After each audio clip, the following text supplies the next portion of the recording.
started.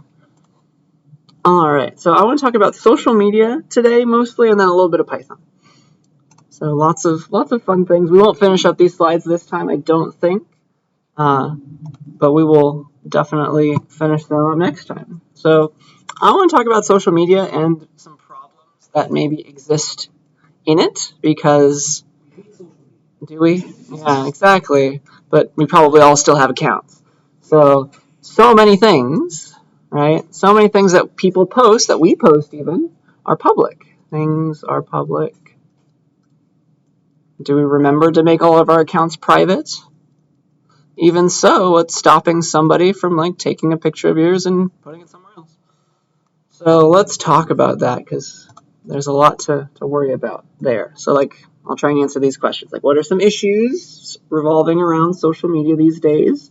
And then I want to use my critical thinking cap when I'm downloading a new app or something. How can I make some more informed decisions when I'm working with social media that runs all of our lives, right? So here are a few fun stories, I think. I just have some anecdotes. This one I think is from the book. So one thing that is very possible these days and wasn't before is that if you are working and you have a social media account, usually you're friends with your boss or your coworkers or something, right? Employers can monitor you outside of work by looking at what you post, and also during work, which didn't exist before. So at work, what you do on a computer has the ability, first of all, this isn't even social media anymore, it can be monitored, right? This is the equivalent of a boss staring down your neck every hour that you're working. That was not possible before, right? So this is a laptop that the school owns that I'm running right now. I am obviously not doing anything nefarious on it, because who knows what the IT people have installed on this that I can't see. It's here's my little laptop. It's possible for an employer to, here's your little screen. It's possible for an employer to, watch your mouse move, have a little live feed of your screen. That's a thing. To also keep track of every key that you're pressing. That's a bit heavy-handed, but it's possible.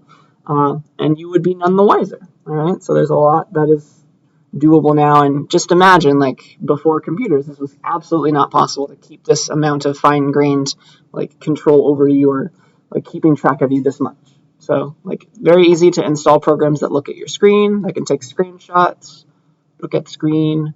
Your boss can do that all day if they want.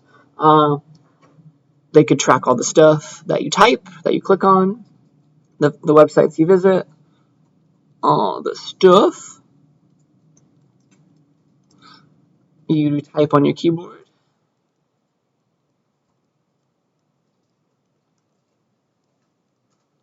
So try not to do anything illegal with work-owned things. Exactly. So that's a little weird. That's new. That's a relatively recent thing, right? To have the ability to do that. So, and then also, social media is a thing now. People can Google you and find your accounts a whole lot of the time if you put your real name on there, right? I know if you Google my name, things come up. So that's possible. So let's see, what else? So here are some actual examples from the book. So some anecdotes. A school district ended up firing a teacher because she posted a photo of her drinking in a bar, and I have no clue the backstory here. It's just, that was all I read. So it is totally illegal for a teacher to be drinking in a bar and to post a picture about it, and that's her private life. I don't see the problem. But maybe the parents complain, why would someone who's doing these activities and glorifying them be teaching my child, something like that. So it's totally possible for something that you do on your own free time to affect your job and have your employers worry about what you post and what you don't post. So yeah, I don't really post on Facebook anymore since I'm friends with a lot of people who work here. So that's funny. Another example is a sheriff. A sheriff ended up firing a deputy sheriff. This one's hilarious. The deputy sheriff, apparently the person below the sheriff, they ended up liking a Facebook campaign page of somebody who was trying to run against the current sheriff in an election. And so technically that's free speech, right? Just about liking a post for somebody else, but that was the sheriff's rival. And so that was grounds for them wanting to fire that guy, which is kind of interesting and funny. So that probably should not have been done by the deputy sheriff. But that is, again, somebody's personal life getting mixed up in their professional life. And so employers are able to see more things about you these days than they ever could. And we have to worry about that. We have to think about that. We have to analyze it, right? Here's something that you've seen a lot of old people say a lot on Facebook. If you've seen this before, this was very common, I think. A lot of chain messages go around where they're like, everybody posts, Facebook does not have my permission to share photos or messages or something like that, or to use them for training AIs, blah, blah, blah. That does absolutely nothing, you making a post like that. So it's usually older people who don't really understand that say that. But just by using Facebook, right? Just by using Facebook or Instagram or some other app, you have agreed to, just by making an account, there's a little checkbox that you click and you forget about, you gave them the right to use all your posts, train AI based on all your images, stuff like that. So all of the terms of service allow this. Do we read those? Yeah. Yeah?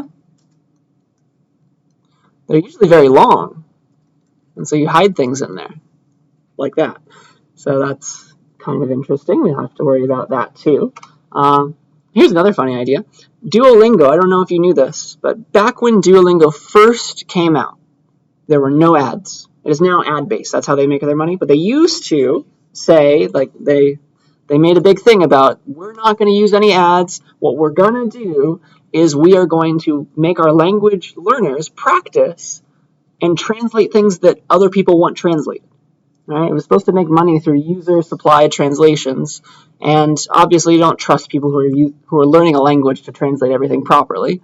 So what they did was they gave a bunch of different little pieces of like an article that some newspaper wanted translated, and so like they gave everybody a sentence and picked out pieces of every article, and they gave these 2 sentences to everybody, for example, to a bunch of people, and if enough people agreed on what the translation should be, like they gave this to a bunch of people, and they asked them to translate those 2 sentences, for example.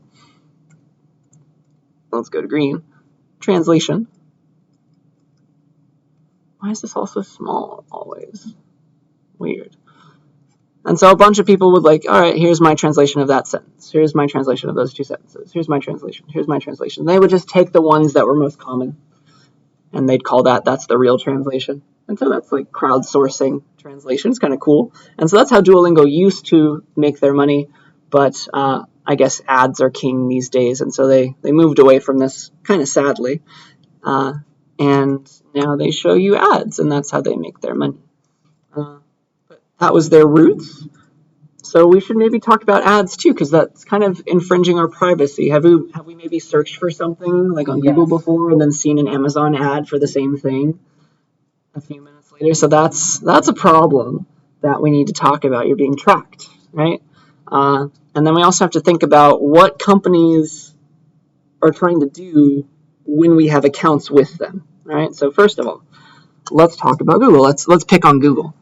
So Google, if you look into their finances, they are an ad company. They sell ads. That's how they make their money. They are not a search company, even though that's what we use Google for, right? So that's weird to think about, but this is the truth. The vast majority, I'm thinking like 90%, if I remember it correctly, at least 90% of Google's revenue comes from selling advertisements that you see at the top of your searches, all right? And so if their goal is to make money, because they're a publicly traded company, if their goal is to make as much money as possible, then what they're trying to get at is to have people click on as many ads as possible, right? What does that mean for you, the Google searcher? It's a lot of things. So let's think about that, because this is critical thinking time, right? So the thing that comes to my mind is Google has no incentive to show you good search results, do they? No. They have incentive to show you search results that people paid money to show you at the top, right? That's why there's antitrust now. Exactly. So you might end up And so always scroll down a little bit below the sponsored ones when you look up stuff on Google. You might end up seeing worse results. Yes. Worse results at the top of the page, because that's where they put the ad stuff, the things that people buy. The top of the page. Dot, dot, dot. All right, I'm sure there's many more things that you could think about and come up with here. Contrast this with a company like Apple, who is very big on privacy. And they're allowed to be big on privacy because they don't make their money by selling ads or stuff like that. Apple, how do they make their money? If you go and look at their revenue, it's coming from hardware, from selling hardware. Okay, that's how they're making the bulk of their money. And so it's just they do have an incentive. It makes sense for them to care about your privacy because you can't really infringe on somebody's privacy by just selling them MacBooks and iPhones and things like that. Okay, so look at where the revenue is coming from. Follow the money is my moral of the day, I think. And that will tell you about how much you can trust a certain company, right? So I think that is all I have to say about Google versus Apple. Any questions, comments about this? Have we seen this in action? Did we get the new iPhone? Yeah. I'm gonna get one soon. Nice.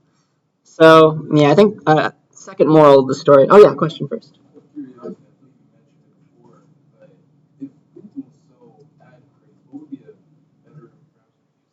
That's a great question. So, I think I'm going to give you an activity in just a second that is going to show you one of these websites, but there's one that came out very recently. I forget its name. It's a paid search service. And so you pay them a monthly fee to give you searches that actually are useful, search results that are useful. That's one website. I forgot its name, though. It's new.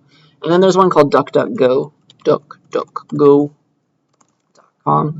They're big on trying to give you good results. They promise to not track you, things like that.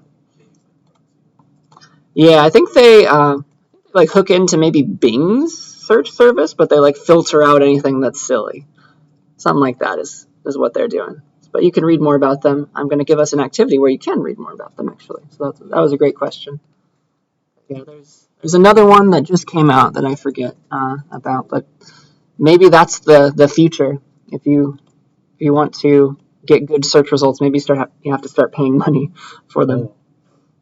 Who knows? But yeah, so that is the problem, right? If you are using a free service, you have to think about why it's free. So if it's free for you, that means you're the product. You're the thing that's being bought and sold, okay? What could people buy from you? They could buy the things that you searched for, your information, personal information, search history, all that kind of stuff. When you're using Google or some free website, it's being captured and sold to somebody for a profit. Okay, that's the reason they're able to give you that thing for free, like Facebook. It's the reason it's free. So they tell you about all of this in the terms of service, which nobody reads, right?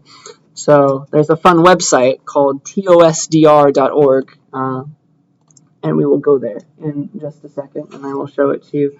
So yeah, I guess let's do that now. So here's our activity of the day. Please go to this website, tosdr.org. It stands for Terms of Service Didn't Read. It's like a play on the TLDR, if you've heard of that on the internet. It's a website where they're summarizing the terms of service for you, and they're picking out the important bits, which is really nice. All right. So go to this website, and let me talk about it before I give you this activity. tosdr.org, Terms of Service Didn't Read. If you scroll down, there's a bunch of top websites that they gave grades and they extracted information about each of their terms of service. So like Facebook has the lowest possible grade for the terms of service website. And here's some reasons why. If you click on them, they'll show more as well. There's here's some red things about Facebook.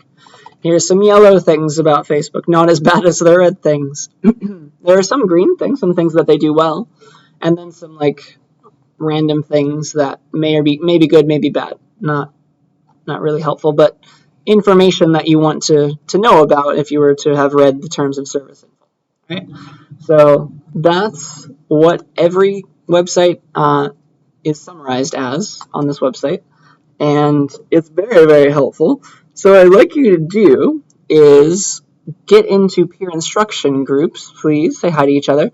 And as a group, I'd like you to go to the written ice page. You can just pick one person to be the poster, but I'll clear these out for now. And what I'd like you to do as a group is like search Google. Oh no, you're using Google. Search Google for like a random number between 1 and 8, and here's like how you do it. Because I want you each to like look at one of these, and I want it to be different per group. So search Google for like a random number between 1 and 8, and like here's mine is 5 apparently.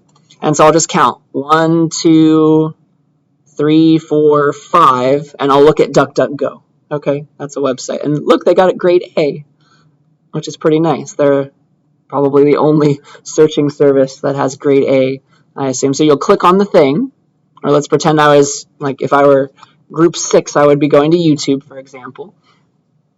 And I'd read about all these things, the good, the bad, etc., etc. And so go to that numbered company and click on them and discuss what you read with your group. Look up that particular company, and please write down on the written ice page at least 2 things that you as a group learned that you didn't expect to see underneath that company. All right. You can talk about good things or bad things, but please analyze whatever you find. Explain to me, like, oh, this is great because I'm glad they do this because, or this is horrible and this is why. Okay, so put your critical thinking caps on and analyze a particular website. Any questions? Yeah. Oh, for this one, I want you to just search Google for random number between 1 and 8, and that will give you which company to look at. Yeah. You can look at that one after. Let the randomness be your guide. All right, I guess you can click it a million times. I won't know the difference until it comes up with the number that you want. But please find a company and look into it. I'll give you a few minutes. Okay, so oh, that's so you're right. So Kenny, what do you think we should do together? So we have to search Google for a random number between 1 and 8. What random number do you want to look for? Okay. What number did you pick? We got 6. Or 6, okay. So we have to write that number on the company you'll click on. That number is the company you click on. We go to YouTube. I found YouTube too. So let's learn something that we didn't expect. So we're on YouTube, right? So it says that this service video can browse your browser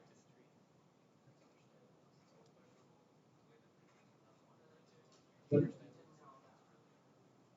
And well, one thing we know is that we can see our browser history. Remember?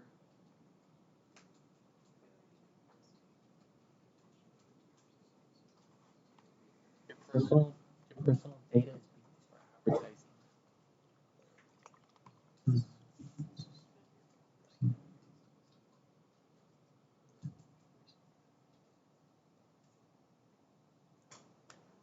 Since the deleted videos are not really deleted, you have the right to delete the service anytime.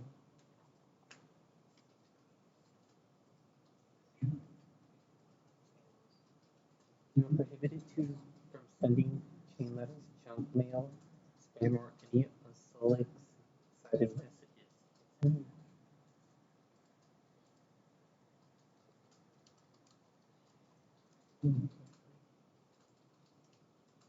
The service serves the right to disclose your personal information without notifying you. The service may keep a secure, anonymized record of your data for analytical purposes, even after the data wrenching period. Third-party cookies are used for advertising. Your personal data is used for advertising. You agree not to submit libelous, harassing, or threatening content. Prohibits the posting of content which promotes or glorifies violence or politically or religiously harness values. You agree to identify, hold the service harmless and claim. So,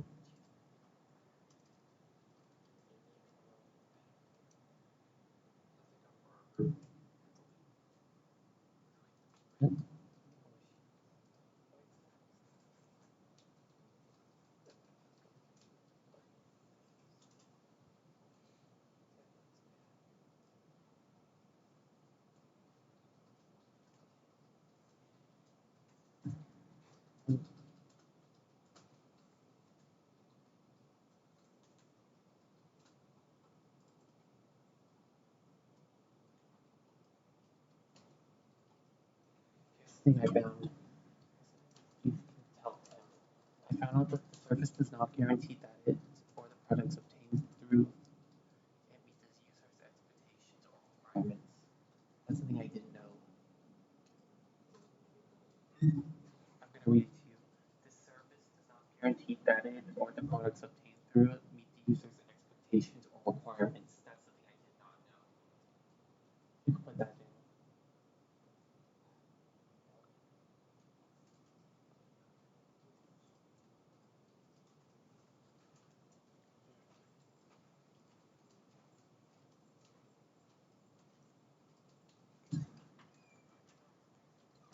Another minute or so. Get some ideas in there. Remember to analyze them too. Like, why is it a bad thing that they're selling your information? Why is it a good thing that they're not tracking you?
Alright.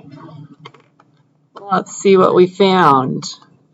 I hope we have not been scared too much. But it is a scary thing. Make sure we've done attendance too. I'll stop that after we talk about all this. So yeah, it depends on which company you got. If you got DuckDuckGo, I guess you're gonna be saying happy things. But what was number 6? 1, 2, 3, 4, 5, 6. That was YouTube. What has a very bad grade? What's wrong with YouTube? Does not track the user. Has no means of identifying users, which is nice. Keeps track of changes in terms. So they're doing some good things. Not horrible. So why is it good to keep track of changes? At least you can see how their things are progressing. Are they getting worse? Are they getting better? Stuff like that. Wikipedia, they're processing your data. You're storing it anywhere. Yeah, bad because you're being tracked. Also bad maybe because like if Wikipedia is storing your data in a country that doesn't have very good privacy laws, then your data is a little bit more vulnerable than it would be if it were like in the U.S. or some other country that has slightly better privacy laws. Who knows? Don't have to sign up for the site. That's great. So good job, Wikipedia. You get a higher grade, I think, than YouTube. Disclose your personal information without notifying you. Yeah, so that's the whole idea of you being the product again.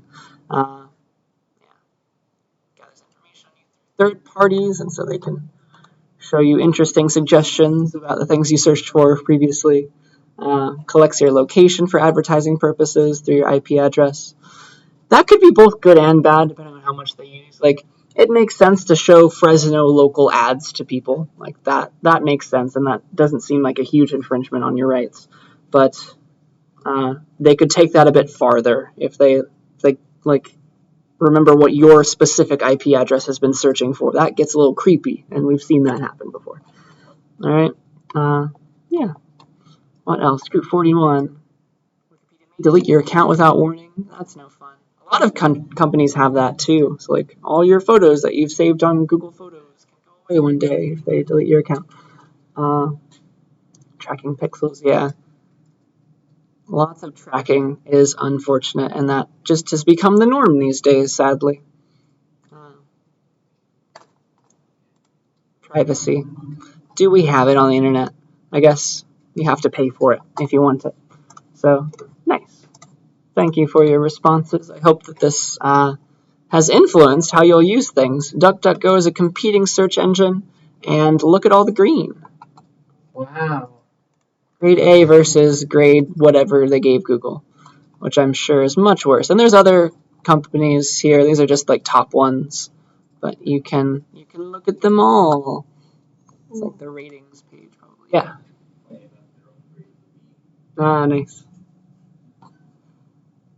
That's why. That's why they're probably trying to make money with ads for this website, trying to keep it hosted or something, which is very ironic, I guess.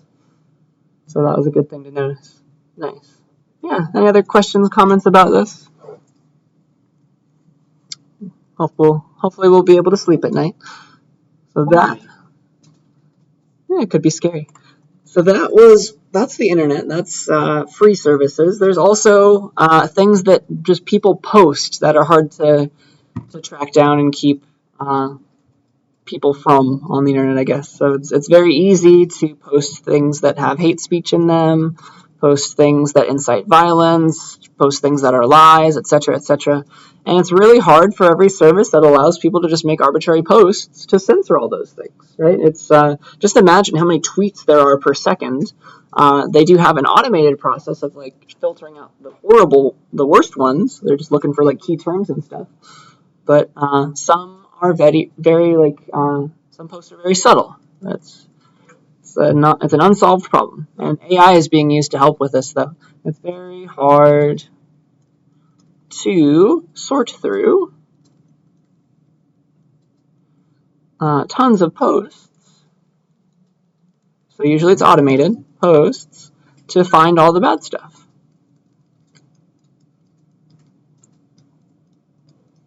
Because I'm sure like Facebook and Twitter and all that don't want hate speech. They don't want posts that incite violence. Those are against their terms of service, right? But it's hard to block them. So like here are some larger examples, I guess. Like this particular Trump tweet, for example. If you read that closely, you can see that it's kind of inciting violence, and it probably shouldn't have been allowed to go through. And then Facebook also was catching flack last maybe 2 years ago, last election season. Maybe it was the midterms for like blocking information about elections, or maybe not blocking it. So they would ban new political ads from its platform before the election because there was a lot of misinformation. But they were totally fine with all the ads that were right before it. So they were, I guess, catching flack for two different things in the same post, sadly. So it's hard. It's hard to keep things nice on the internet, sadly. So people are working hard, though, trying to solve these problems, trying to make sure that people aren't doing bad things. So yeah, I think that's the last thing that I wanted to talk about for social media. Are we ready to switch gears to talk a little bit about Python? All right, so a happier topic to end the day with. So yeah, let's talk about those turtle graphics once more. And I want to teach you just about that goto command that I just glanced or just touched on last time, because I think you can imagine that like it was hard enough to write a triangle. Like what if I have some arbitrary thing that I want to graph or plot or draw? Like I have to remember lengths. I need to worry about solving for angles with trigonometric identities, etc., etc. Like maybe these are all three different angles. I don't know, they're all three different side lengths. Like, how do you draw this in an easy way inside of Python, inside of the turtle library? And so the hint is the coordinates. If we use that coordinate system, we can ask the turtle to just like glide to individual coordinates, which is nice. So instead of solving for weird things like we were doing before, maybe we can just plan out our points ahead of time, and that will make things better for us. Like here's an example of that. So let's say I want to draw my initials again, like here's an L and here's an N. I just need to think about all the points I want the turtle to move to. And that will draw the thing if I tell him to move to those points in order with his tail down, right? So I guess as long as you plan things ahead, it'll work out. So like you have to think about, all right, how big and tall and wide is this letter? How big, tall, and wide is this letter? Where does it start? Where are all the pieces that make it up? I think it's the pointy parts. Those are the places you want the turtle to go to, right? Because if you started the turtle here, then had him move down to here, then had him move over to here, you draw an L. Regardless of saying forward and turn left and all that. It's like here are some points. If we just draw those, if we go from this point, x1, y1, to x2, y2, to x3, y3, just make the turtle glide from here to here and from here to here, you draw an L. And the same would be true for an N. Just like start here, glide to here, glide to here, glide to here. Wouldn't that be nice? So the coordinate systems are helpful. And remember that the turtle always starts at coordinates 0, 0, facing right or east. So 0, 0. And you can always ask the turtle, hey, what are your coordinates? By saying turtle.pause or turtle.get position. There are a bunch of different options, and we'll get to that. But yeah, we can have them move around, and that's a good hint for your programming assignment. If you just say turtle.goto, or turtle.setPause, or turtle.setPosition, they're all the same, but I'll use goto as my example. They're all synonyms, though. You say turtle.goto and give 2 coordinates, the turtle will go there. All right? The turtle will go there, and so all that you really need to do is like pick a width and height for the letter that you're about to draw, pick where it should be, pick some coordinates, and then calculate those coordinates and force the turtle to go in those places. So let's open up idle, and I'll show you another way to draw my initials, let's say. An easier way.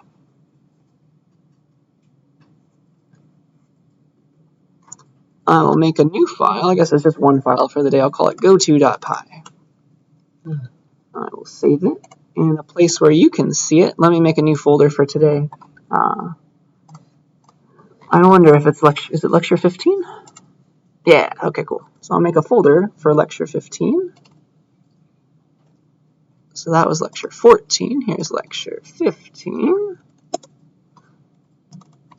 And I'll call it goto.py. All right. So if we want to use the turtle library, we say import turtle. That's the first thing that's important. Because then you get access to all the things that a turtle can do. So let's go to the documentation page. Python turtle. We want to see what we can do. What are our options? Turtle.what? All these things. So turtle.goto, set pause, set position, they're all the same. And they move the turtle to that exact place. If the pen's down, it draws a line from where he was to where he's going. All right? And I also like to make the turtle a turtle. By default, he's just a little arrow. So turtle.shape, if you give as an argument turtle, the string, turtle, I'll make him draw as a turtle, which is cute. And then remember that you can always ask the turtle for where he is. There's always that coordinate system underlying thing. That's why goto is going to work. So where's that? It's just turtle.pause or get pause or something like that. There it is. Turtle.position or turtle.pause. They'll give back to you the XY coordinates of the turtle right now. So like if at the very beginning of the program I ask, hey, print the turtle's position, print turtle.pause, the result of that, that's going to be 0, 0 because that's where he starts. All right, so let me run this. I'll make it small. And then I'll run this. We should see 0, 0 in the output window. So here's the turtle window. He starts at 0, 0 facing right, and you know he's at 0, 0 because we just printed that in the output window. Okay? So that's the start of our journey today. Any questions about getting to this? Hold on. Is there a way that you can shorten the commands instead of saying turtle just like T? Yes. Yes, you totally could. That's a bit more complicated. I wasn't going to teach it in this class, but you can say import turtle as t. And then you can start saying t.pos. As t. That is totally a thing. Or don't need it at all. So how do I go to check to see this, to check this? To run it, you go to the run menu, and then you say run module. We go to run, and we go to run module, right? Yeah, it'll force you to save the file if you haven't already, and then it'll start running it. And so this is not a very exciting program yet, but we're getting there. All it does right now is print out the default location of the turtle, the initial spot where he begins his little life. And so now I'd like to plan out some coordinates to draw my initials with. Let's see here. All right, so let's draw a little coordinate system. Let's say here is the origin, here's the two axes meeting, my best straight lines. And then I'd like to draw an L and an N, somewhat centered, I guess. I don't know. Like over here could be the L, and like I'm try and make these as straight as I can. So there's this one, and then we like want an N over here, slightly centered. It can have the same height and width as the L. That would look nice, I think. Whee. You can try your initials if you'd like, but here are mine. And so if we want to use GoTo and not have to worry about angles and stuff, we want to plan out these coordinates. All right, so let's first figure out how tall and wide do we want these characters to be. So let's say, I don't know, the L and the N, they should be the same height and width. That would make it easier on us. So let's say they are, I don't know, size 200 in height, and then 125 in width. That's what I came up with last time. It looked nice. And then this is not to scale, but let's say that the space between the letters, let's say that that's 50. All right. So that, I think, is really all you need. That and one coordinate, one starting coordinate is what you need to start this off. So if this is height 200 and we want it to like be in the middle of this x-axis, then this should be something comma y equals 100. Yeah. So there should be something comma y equals 100. And so we can actually solve for these coordinates. It's like if this is 0, 0, and we go down 100, and we go over 50, that must be, this coordinate right here must be negative 50, or sorry, and we want this to be like evenly spaced, so like this side should be maybe 25, right? 25 over here on this side and 25 on this side. So that means go down 100 over 25. What coordinate is that? Negative 25, negative 100. Something like that. Yeah? And then everything else you can find as well. So that's that coordinate. If you go over another 125 in the negative x direction, that becomes negative 150. Same y, negative 100. And then if you go up 200, that's still negative 150. See how I'm solving for this? And then positive 100 plus 200, negative 100 plus 200 is positive 100. So those are the three coordinates for the L. Yeah? And then you can do play the same game for the N. It's 50 over from this one. So it's 25, negative 100. And then we go up. And we go up to here. That's going to be, again, positive 100 in the Y and the same X. So it's going to be 25, positive 100. See how these are all coming out? If we have the turtle go from here to here, I'll draw that part of the N. And then if we have them go from here to here, that whatever this coordinate is, I'll draw the side that we took so long to calculate last time. So what is this coordinate? What should it be? It's, well, it's again, we're having the same width and height. So this is going to be another 200. This will be another 125. So this will be, let me draw that better. Height 200 and then width 125 again.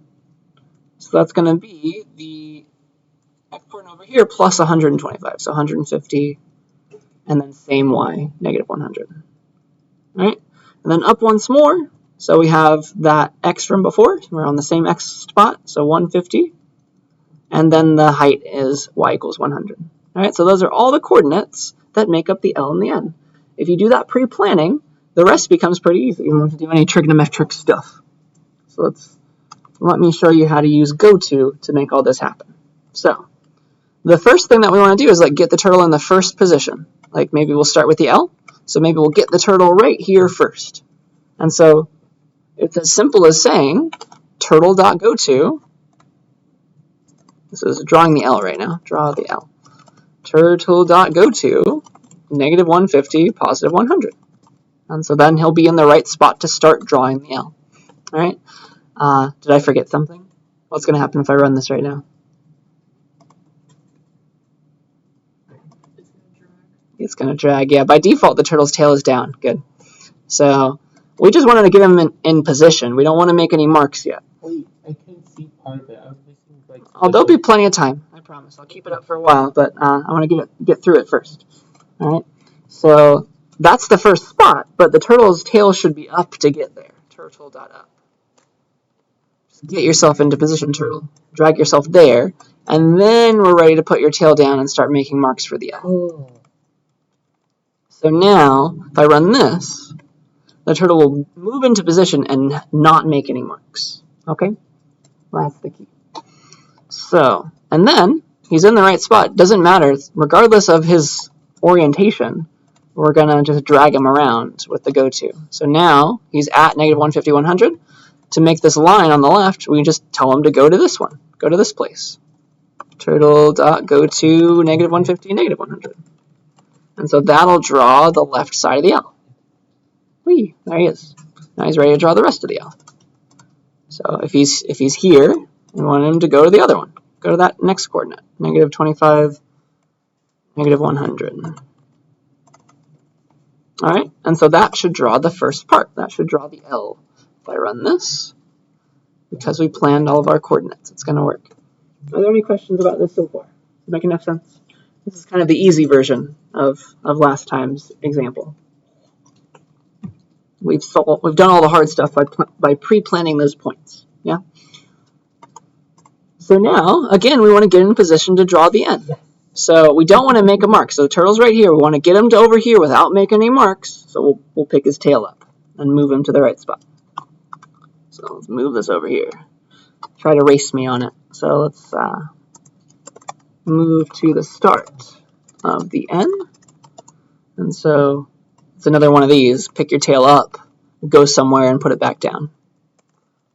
Negative 100. And then he's in the right spot and didn't make any marks, which is perfect. It's exactly what we want.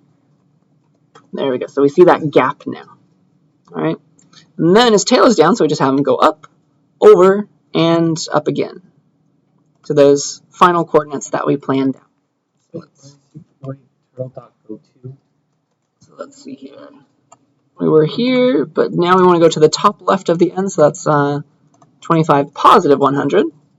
And so that'll move the turtle from here to here. And then we want to move from here to here. So just go to 150, negative 100.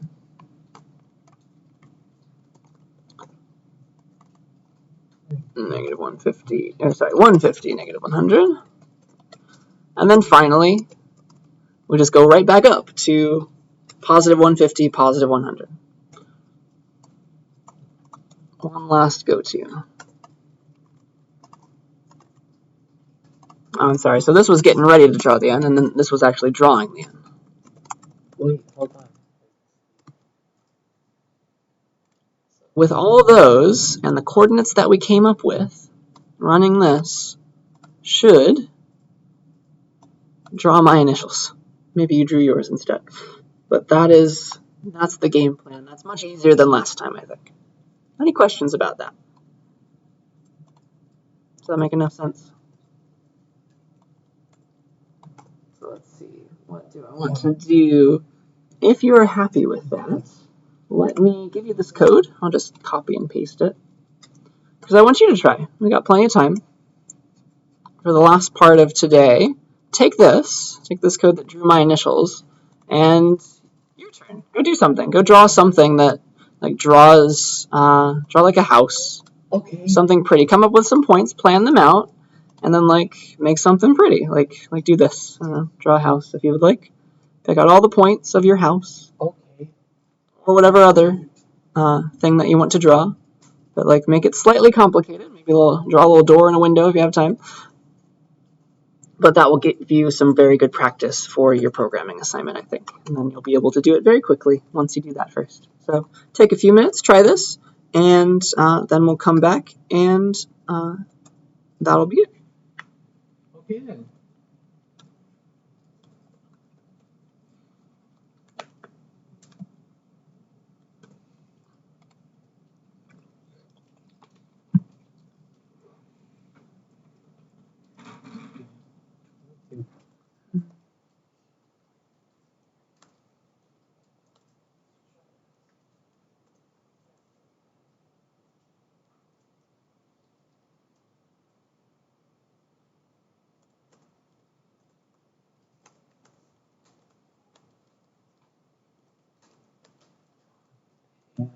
Yes, a panda.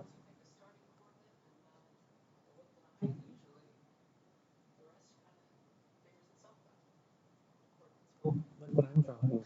Look, hashtag draw a panda. Oh, nice. Yeah. I'm a big panda lover. They're cuddly and cute.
Another minute and a half or so.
Right. Let's come back.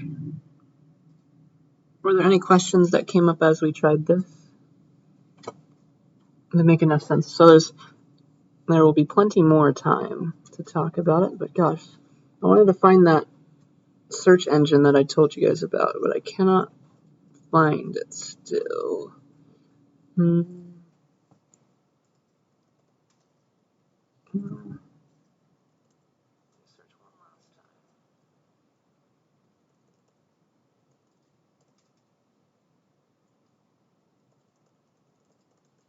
I think it's that one. Okay. So let me first confirm that there's nothing left. So yeah, it was just the lecture today. So the rest of the time will be yours to work and do fun things. But before you go off and work, there's that other website for searching that I told you about that everybody's crazy about on one of the computer sciencey parts of the web that I'm on. It's called Coggy, I think, is how you pronounce it. Coggy Search. It is a premium search engine, so you have to pay for it. But I think they give you a free trial, but it's supposed to be so much better than Google, apparently. No ads because you're paying for it, and it learns what you like. And then everybody was going crazy about it on a website called Hacker News. So look into that if you're interested. But I think that is all that I wanted to talk about today. We will wrap up there and then come back with more next time. So yeah, the rest of the time is yours to work on stuff that's already out.